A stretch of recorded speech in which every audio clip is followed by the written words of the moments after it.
Ya. Baik Pak Subhan yang kami hormati, rekan-rekan serta baik kelompok 1, 2, dan 3 yang kami cintai dan kami banggakan. Terima kasih atas kesempatan pertama untuk menjelaskan hasil diskusi kelompok 1 dengan beban tugas adalah bagaimana ajaran agama dapat menciptakan kedamaian dalam kehidupan masyarakat. Setidaknya di sini kami sudah menghimpun hal-hal yang menjadi faktor pendukung terciptanya kedamaian, dan yang kedua faktor-faktor yang menjadi penyebab timbulnya konflik atau ketidakdamaian. Ajaran agama dapat menciptakan kedamaian karena sesungguhnya ajaran agama ini semuanya baik yang samai ataupun ardi, ya, semuanya merujuk pada terciptanya kedamaian umat manusia sesuai dengan definisi pertama tadi, ya, tidak kacau. Nah, kemudian akan terjadi bagaimana pembawa, penganut, dan penyampai agama dalam menyampaikan ajaran agamanya sehingga tercipta kedamaian. Yang pertama, ajaran agama harus sampaikan dengan cara yang penuh dengan kearifan. Bagaimana tadi sudah pada bersama-sama mengutip surah An-Nahl ayat 125. A'udzubillahi minasyaitonir rajim. Ud'u ila sabili rabbika bil hikmati wal mau'izatil hasanah wajadilhum billati hiya ahsan. Inna rabbaka wa'alamu tanzal sabih wa'alamu bil muhtadin. Jadi bagaimana cara? Jadi bukan hanya apa yang disampaikan, tapi cara penyampaian. Tidak diragukan masing-masing agama mengakui bahwa materi agamanya yang dipegangnya itu bisa menciptakan kedamaian. Tapi ketika penyampainya, ya, tidak arif, tidak bijaksana, termasuk lagi kurang wawasan, ya, tentunya ini juga akan kedamaian itu tidak akan tercapai. Yang kedua, memahami agama secara komprehensif. Nah, ini juga sudah diajarkan oleh Allah Subhanahu wa taala melalui firman-Nya dalam surah Al-Baqarah ayat 208. Jadi udkhulu fis-silmi kafah. Itu untuk Islam. Tapi untuk yang lain pun demikian mungkin, ya. Karena bagaimana kita menyampaikan hal-hal yang tidak tuntas, ya. Tidak tuntas. Artinya ketika agama dipahami secara utuh dari mulai akidah, syariah, dan akhlak, maka kedamaian pun jangankan di masyarakat, secara pribadi juga akan menimbulkan ketenangan. Tadi pikirnya akan juga menimbulkan ketenangan kalbunya. Jadi berkhulu bisilmi kafah. Jadi jangan sampai begini, nikahnya cara Islam, rumah tangganya cara kafir. Nah, itu yang termasuk. Jadi dalam memahami agama secara komprehensif. Yang ketiga, bahwa ajaran agama dapat menciptakan kedamaian dalam kehidupan bermasyarakat apabila dalam umat dalam memegang agama ini saling menghormati, satu sama lain. Menghormati apa? Menghormati adanya perbedaan. Kita bisa, karena sesungguhnya agama sudah ditentukan, ya, secara referensi masing-masing agama benar adanya, termasuk Islam, ya, yang kita yakini bersama. Di dalam surah Al-Kahfi ayat 9 kemarin kita sudah mendapatkannya dari guru kita, ya, Pak Haji, pada sisa kemarin. Al-haqqu min rabbikum faman syaa'a falyu'min wa man syaa'a falyakfur. Jadi referensi hidup ini adalah sebuah pilihan, termasuk di dalamnya agama. Kita tidak bisa memaksakan agama tersebut, ya. Termasuk juga memahami perbedaan di surah Al-Hujurat ayat 13. Jadi jangankan memegang agamanya, terlahirnya berbeda, alamnya berbeda, ya, bahasa juga berbeda. Kalau kita tidak menghargai perbedaan ini, maka kita akan terjebak dalam satu pemaksaan terhadap kehendak kita. Perbedaan adalah keniscayaan, kedamaian adalah keharusan. Yang keempat, tidak memaksakan kehendak atau paham. Ya. Kalau tadi memahami perbedaan, kalau ini sekarang memaksakan. Jadi jangankan dengan yang berbeda secara suku. Nah, ini yang Islam saja, yang Islam saja ini dalam paham. Nah, gitu ya. Karena ada intra yang tadi kita dapatkan dari narasumber, tentunya ini menjadi poin lain dari hanya sekedar perbedaan, tapi ada kehendak dan paham kepada orang lain. Di sini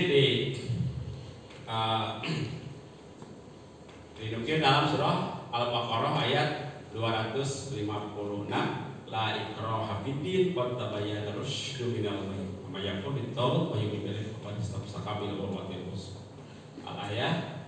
Nah, kemudian Bapak Ibu sekalian, rekan yang kami banggakan, selain kita juga memahami apa yang harus dilaksanakan, juga apa yang harus dihindari, tentunya ya, yang kontranya versus ya. Yang pertama, belajar agama tanpa memakai ahli, itu harus dihindari. Jadi guru, orang yang belajar tanpa guru, gurunya setan. Kita di sini ada belajar, ada ya narasumbernya ya. Jadi tanpa guru, gurunya setan, itu sudah disepakati para ulama ya. Yang kedua, menafsirkan agama secara sempalan atau tidak tuntas. Kayak terjadi ini ayat penjelasan tentang qatil itu zaman Madinah gitu ya. Zaman perang menceritakan di kejadian perang di Madinah ya. Ini dilaksanakan di mana? Di Indonesia ya, gitu. Dilaksanakan di Indonesia dalam keadaan tenang-tenang saja, tidak jelas musuhnya, disebut saja Darul Harbi ya. Nah ini juga, ini penting. Karena apa? Nafsirnya. Ini kotilnya kotil apa? Kotil perang atau kotilannya apa ya mananya? Karena metodologi juga harus mampu dilakukan, ilmu ma'ani bayan manteknya ya.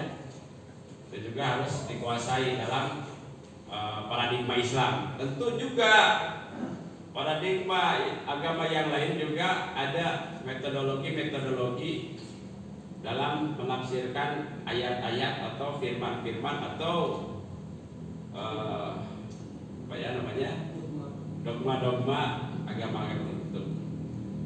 Karena kadang-kadang kita memahami ini A saja, padahal maksudnya yang lain. Secara kita memahami ketuhanan yang Maha Esa, ya tauhid. Tapi orang lain memahami ketuhanan yang Maha Esa, kesatuan. bukan satu, tapi kesatuan. Kemudian yang ketiga yang perlu dihindari, menerima informasi dari medsos begitu saja tanpa tabayun terlebih dahulu. Jadi ini surah Al-Hujurat ayat 6. Ya ayyuhalladzina amanu in ja'akum fasiqun binaba'in fatabayyanu an tusibu qauman bijahalatin fatusbihu 'ala ma fa'altum nadimin. Merasa diri paling benar. Ini di dalam surah An-Najm ayat 32, wala tuzakku anfusakum. Janganlah merasa sok suci gitu ya bahasanya. Nah inilah ketika kita merasa kalau Abu Nuwas kan ini kebalikan dari ini ya. Jadi selalu merasa kekurangan, selalu merasa dosa, selalu merasa ingin nasihat orang lain. Insya Allah kalau diri merasa masih kekurangan, kurang bersyukur, kurang banyak memahami, kurang banyak, segalanya akan diusahakan untuk minta dan butuh terhadap orang lain. Ketika kita merasa butuh terhadap orang lain, di sanalah kita akan menjalin kedamaian, kebaikan. Tapi ketika kita tidak merasa butuh sama orang lain, maka kita juga akan artinya menghardik atau mengabaikan keadaan keberadaan orang lain. Allah alam bisawab. Barangkali ada usulan atau tambahan, silakan. Dan rekan-rekan bisa tambah jawabannya. Mangga Pak Haji Basuri. Kalau kita lihat sekarang kan pasar, dunia pasar lah ya. Pasar tradisional, pasar aja lah pasar. Sekarang kan kita supermarket. Tren ya. Ya, tren pasar kan. Ya. Maka kita sebagai umat juga sebagai penjaga apa? Pedagang. Pedagang. Ya, itu sebagai. Maka kan kita pasti mempunyai trik menawarkan kan. Bagaimana dagangan kita bisa supaya diserah kan? Sama juga dulu para sahabat itu kan begitu. Ya. Nah, maka tidak menutup kemungkinan agama lain juga sama. Ingin agamanya itu diterima oleh umat manusia. Dan dari sini kan mungkin akan muncul di sana persaingan. Dan tidak menutup kemungkinan dalam dunia persaingan itu harus apalagi harus kan akan muncul suatu doktrin dan sebagainya supaya bisa mengikat terhadap jualan kita itu supaya tertarik dan pasti di sana ada persaingan dalam hal itu seperti pertandingan sepak bola walaupun ditetapkan ingin menang ada jiwa ingin menang itu maka dengan cara yang mudah dan yang bagaimana kita untuk memenangkan persaingan itu. Ya, terima kasih. Silakan Pak Agus. Jawab aja dulu Mas. Jawab aja dulu. Saya dapat. Ditampung dulu. Catat. Sekretaris. Ya kalau potongan sekretaris. Lebih mana? Terima kasih atas waktunya. Secara umum saya sepakat dengan apa yang saya katakan. Saya bosan. Subhanallah. Cuma saya ingin menambahkan sedikit terkait pemahaman agama secara menyatakan mengatakan bahwa agama itu institusionalisasi dari keyakinan dan kepercayaan pada ruh atau kekuatan supernatural, di mana sisi rohani agama itu sendiri sekarang seolah-olah kalau sudah terkristal menjadi sebuah institusi yang kaku dan pada akhirnya menjadi bukan sebagai alat pendamai tapi sebagai alat untuk saling bermusuhan dan itu secara historis dari dulu juga seperti itu dan mengapa dalam poin-poin yang awal itu dalam poin yang sebaiknya yang dimasukkan bagaimana cara memahami agama dari sisi spiritualnya kalau kita sekarang populer dalam pendidikan kita hanya fikih akidah saja yang secara umum kedua-dua hal itu adalah justru menjadi biang terjadinya perbedaan justru menjadi biang institusi